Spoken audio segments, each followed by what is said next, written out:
Hermanas y hermanos, en este evangelio encontramos a Jesús en diálogo con los escribas, hombres conocedores de la ley, hombres conocedores de la fe y de la religión y del culto judaico.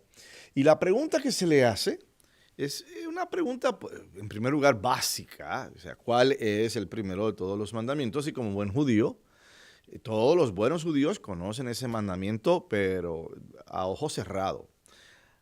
El primero es, escucha Israel. O sea, al decir esa expresión te está llamando la atención. Escúchame, ¿no? Escúchame. El Señor, nuestro Dios, es el único. Amarás al Señor. No es simplemente respetarás al Señor, no es simplemente considerarás al Señor, no es simplemente piensa en el Señor. No, amarás. Y cuando se ama, se da todo, el todo de un individuo en expresión a ese amor que estás dando y recibiendo. Y dice, amarás al Señor tu Dios con todo tu corazón, porque en tu corazón está la verdadera sabiduría. Ahí es donde las grandes decisiones se toman, se llevan a cabo, en el corazón. Con toda tu alma, o sea, con toda tu disposición, con esa fuerza interior que te dice, esto hay que hacerlo. Y lo vamos a hacer, esa disposición entera, con toda tu mente. Tienes que tener conocimiento de Dios para poder amarlo, para poder estar a sus pies, para poder abandonarte en Él. Con toda tu mente y con todas tus fuerzas. O sea que el cuerpo mismo tiene que estar dispuesto también a amar a Dios y hacer lo necesario para amar a Dios con tu cuerpo. A la hora de estar de pie y orar, te pones de pie. A la hora de arrodillarte en la consagración, nos arrodillamos. Me explico. Es necesario que hasta el cuerpo, con la mente, con el alma, con el corazón, al unísono, amen a Dios. Y claro, el escriba dice muy bien, maestro, tienes razón, es muy importante. Y claro, pues el amar a Dios vale más que cualquier sacrificio, que cualquier holocausto que se pueda hacer. Recuerden que en la tradición judía estaba el sentido del sacrificio y de los holocaustos, especialmente en el templo, ¿no? Se hacían sacrificios por diferentes razones. Y entonces, el amar a Dios vale mucho más que eso. Y todavía es cierto. ¿De qué me vale a mí decir que amo a Dios y doy una gran donación para construir una gran iglesia y soy un racista? ¿De qué me vale entonces? Porque el que es racista no ama a su prójimo, el que no ama a su prójimo no ama a Dios. Todo eso está amarrado. O en el día de la Virgencita, 12 canastas de rosas llenas, perfectas. Aquí está mi ofrenda, aquí está mi holocausto, aquí está mi sacrificio. Y no le hablo a mi hermana de sangre. Entonces el amor a Dios va por encima de cualquier sacrificio o acción exterior que se pueda dar. Y Jesús, viendo que había hablado muy sensatamente, le dijo, oye, no estás lejos. Claro, también cuando Jesús dice, el segundo es este, amarás a tu prójimo como a ti mismo. No hay ningún mandamiento mayor que estos, van de la mano. El que ama al prójimo, ama a Dios. Y el que ama a Dios, ciertamente ama al prójimo. En este evangelio Jesús, de una manera muy sencilla, nos explica lo que significa estar en total y completo compromiso con la ley de Dios, a medida que la seguimos. Es un compromiso revelado no solo en nuestra relación personal con Dios, sino también entre nosotros mismos. Jesús, en un intento de deletrear claramente lo que significa ser un discípulo, va directamente al corazón del asunto, desmantela el decálogo, los 10 mandamientos, o sea, los explica uno por uno, los presenta, mejor dicho, el corazón de la religión y la espiritualidad judía, y desmantela o los clasifica los 10 mandamientos en dos. Debemos amar a Dios con todo lo que tenemos, con nuestro corazón, con sabiduría, con nuestra mente, voluntad, con nuestra alma, sentimientos y con nuestro cuerpo. Y debemos amar al prójimo como a nosotros mismos. Y esto en ocasiones no es una tarea fácil. Pero Jesús no está declarando nada nuevo. Él tampoco está rechazando nada, atención. Él no está dejando a un lado los 10 mandamientos. Los está condensando, haciéndolos accesibles a todos, revelando el verdadero espíritu de los mandamientos y de la ley. Y hasta mejorando esta ley al centrarla en Dios y en nuestro prójimo.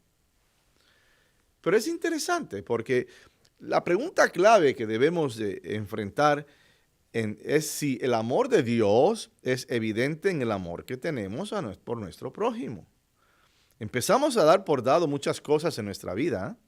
Con el paso del tiempo podemos percibir el papel de nuestro cónyuge, esposo, esposa, como un mero proveedor o un ama de llaves que se encarga de la casa. Podemos dar por sentado que nuestros hijos, cuando los vemos como una inversión, y lo vemos cuando los jóvenes pueden dar por sentado el amor de sus padres. Ellos siempre me ayudarán. ¿Para qué preocuparme? Ellos siempre estarán ahí. Es dar por sentado que eso se va a dar.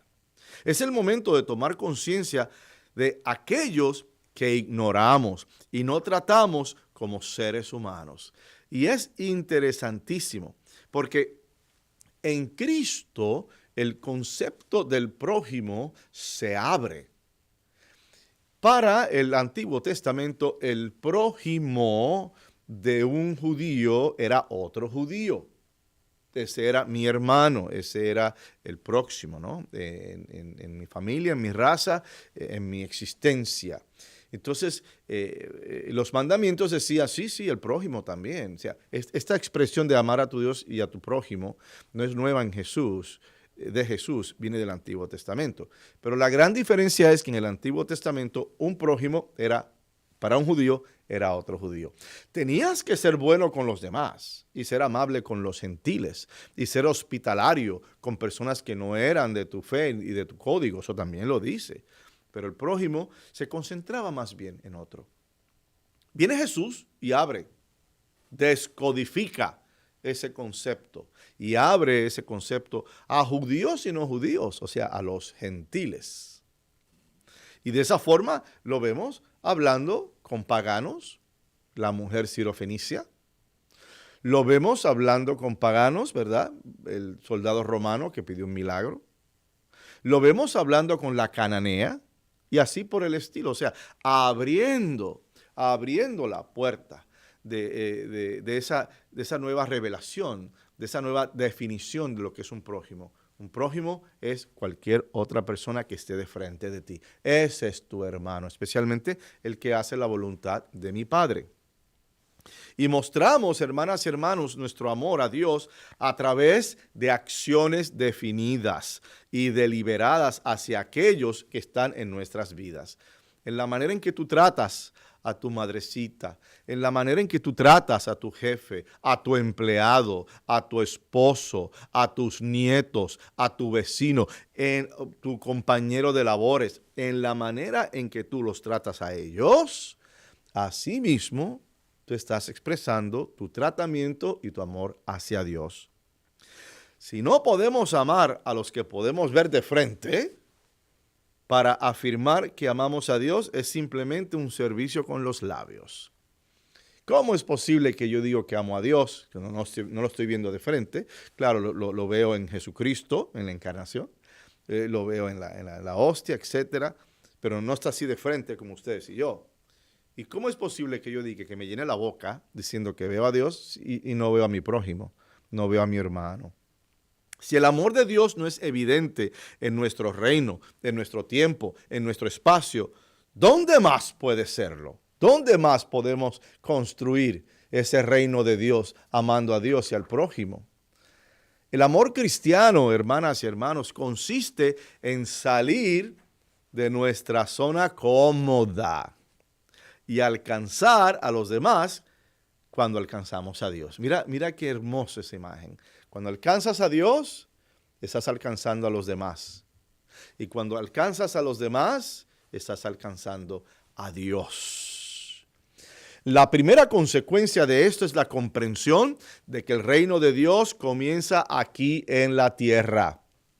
Se hace presente primero aquí en la tierra. No es esta visión futurística del cielo y del banquete celestial, que eso está en el futuro, y verlo como un proceso, como una consecuencia de una vida virtuosa y de una vida buena.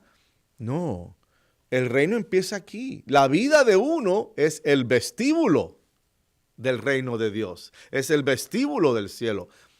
Y lo contrario también es cierto. Aquí puedes hacer tu cielo y aquí puedes hacer tu infierno. Entonces es necesario que veamos que se construye y se proclama continuamente cuando el amor de Dios y el amor de nuestro prójimo son evidentes en la comunidad. El amor de Dios tiene que parecerse a algo, tiene que verse como algo en lo concreto en nuestro tratamiento a los demás. Ama a tu prójimo como a ti mismo. Óyeme, esto plantea otra pregunta. ¿Cuánto me amo a mí mismo? ¿Cuánto me respeto a mí mismo? O mejor aún, ¿me amo? ¿Me respeto? ¿Me quiero a mí mismo? Cuando abusamos, digamos, nuestros cuerpos con cualquier adicción, ¿estoy respetándome? Cuando entro en relaciones ilícitas con otras personas, ¿estoy respetándome?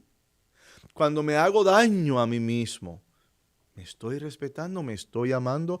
Yo creo que una de las grandes tragedias del mundo actual donde estamos es una bancarrota de amor. Hay una bancarrota de amor. Hay una bancarrota espiritual. Hay una bancarrota de caridad. Tenemos que tener caridad los unos para con los otros. Y eso no existe. A veces tú vas por la calle y la gente tiene un rostro como que está enojado. Dios mío, si los tocas, echan chispas. Y hay como que una noción, como una violencia, como una agresividad, como un coraje profundo. Y hay una bancarrota de amor, empezando por uno mismo. ¿Cuál es el problema? Cuando yo no respeto a alguien, eso es signo de que yo no me respeto a mí mismo. Cuando yo ataco a alguien, cuando yo quiero destruir, a la larga te estás atacando a ti mismo y te vas a destruir a ti mismo. Y es importante que para poder dar luz, hay que ver la luz y hay que tener la luz. Vemos la luz en Dios, la tenemos en nuestro corazón y una vez la tenemos, entonces podemos darla a otros, expresando nuestro amor a Dios. Y hay personas que tienen problemas con amarse a sí mismas. Tienen unos problemas, ya sea de la historia familiar, cuando eran pequeños y cosas que les pasó, que rompieron su ego saludable, rompieron esa autoestima, una autoestima que debería ser saludable. Y están lidiando con eso. Si el que no se ama a sí mismo, no sabe amar a los demás.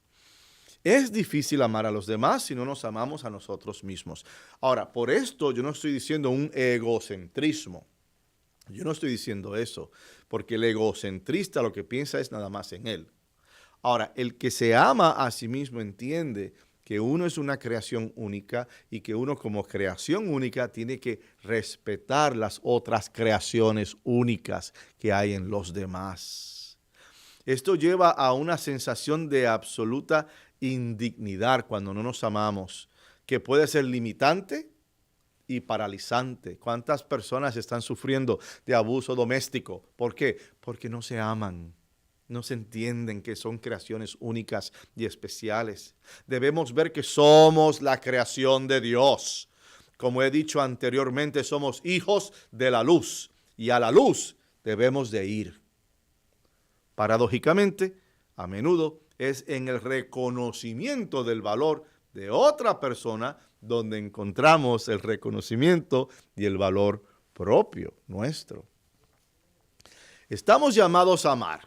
Eso no tiene vuelta de hoja. Esto comienza con nuestro amor por Dios y en el amor a nosotros mismos, que somos una consecuencia del deseo amoroso y creativo de Dios. Pero no se detiene ahí. Continúa con nuestro amor por los demás. Solo así, hermanas y hermanos, podemos profundizar el verdadero sentido de la ley. Cuando hablamos de la ley de Dios, amar a Dios, amar al prójimo, el verdadero sentido está precisamente en eso. ¿Cómo puedo yo ver, recibir, sentir el amor de Dios, vivir el amor de Dios y dar el amor de Dios a los demás? Escúchame, pueblo de Dios, aquellos que me están escuchando por la radio, aquellos que nos están viendo, ¿verdad? En este programa de podcast. Amemos a nuestro Dios con todo el corazón, toda esa sabiduría que tienes. Porque Dios no pierde el tiempo contigo. Y uno no puede perder el tiempo con Dios. Uno nunca, eso no existe. El que está con Dios nunca pierde el tiempo. Entonces es buscar en nuestro corazón, ¿de qué manera, Señor? ¿De qué manera te puedo servir? ¿De qué manera puedo ser tuyo? ¿De qué manera puedo que tú estés en mi corazón? Sabiduría, la del corazón, atención. Con toda nuestra alma, con toda nuestra voluntad. ¿Cómo tú justificas que una madre se levante a las 4 de la mañana a prepararse para el trabajo, a preparar el almuerzo para su esposo, a preparar a los 4 o 5 niños para la escuela? ¿Cómo tú puedes justificar eso si no es que esta mujer en su corazón, en su alma, esa alma la empuja? Quizás el cuerpo le está diciendo, ay, debería quedarme 5 minutos más, ¿verdad? Durmiendo. Pero ella dice, no. Yo tengo que prepararme para el trabajo. Si yo no trabajo, no como. Yo tengo que preparar a mi esposo esto y esto. Yo tengo que preparar a mis hijos. Yo tengo que prepararme a mí misma. Ese es el espíritu que le empuja a ella a salir de esa cama. O el caso del padre de familia que te trabaja 2 trabajos y hasta 3 para poder traer una estabilidad económica a su casa. ¿Tú no crees que después de un trabajo el bendito no tenga ganas de quitarse los zapatos, subir los pies en una mesita y descansar y echarse una siestecita? Claro que sí. Pero él dice, yo no puedo. Si no se trabaja, no se come. Así que olvídate de quitarme los zapatos y echarme una siestecita. Vámonos al segundo, tercer trabajo. Es el espíritu. Así que amar a Dios con tu corazón, con el alma, con toda nuestra mente, el conocer de Dios, el saber de Dios, el aprender cosas que tengan que ver con Dios. Y con todas nuestras fuerzas, que el cuerpo mismo dé testimonio de ese amor a Dios por lo que sientes en el corazón, por lo que sabes de Dios y por lo que el espíritu, el alma, te demanda y te exige que tienes que hacer. Así pues, hay que amar a Dios de esa manera, pero entonces darle seguimiento y amar a nuestro prójimo como nos amamos a nosotros mismos. Así que tienes un triángulo. Tienes el amor de Dios como el primer motor, la primera motivación, el principio de todo. Ese amor se contacta en tu presencia y en tu vida, amándote, apreciándote, reconociendo los talentos, las virtudes que tienes. Yo siempre digo, miren las mañanas, señoras y señores, por favor, levántense y cuando se vean al espejo, en vez de preguntarse, ¿qué me pasó? Todos estos años, no, voltee la fórmula y diga, mira qué cosa preciosa Dios ha traído a este mundo. ¿Ves? Entonces es amarte a ti mismo saludablemente, con balance, con realidad. Mira cómo Dios se ha lucido a través de ti. Y una vez tú tengas esa conexión del Padre, la conexión contigo mismo, lleva esa conexión a tu prójimo en ese triángulo, ¿verdad? Lleva la conexión a tu prójimo para que él también se sienta amado, para que él también se sienta reafirmado, para que él también se sienta hijo o hija de Dios y llamados a un lugar en el banquete celestial que no tendrá fin en la gloria de nuestro Padre Dios. Hermanas y hermanos, amemos a Dios, aprendemos a amarnos a nosotros mismos y completamos esta forma o fórmula amando a Dios.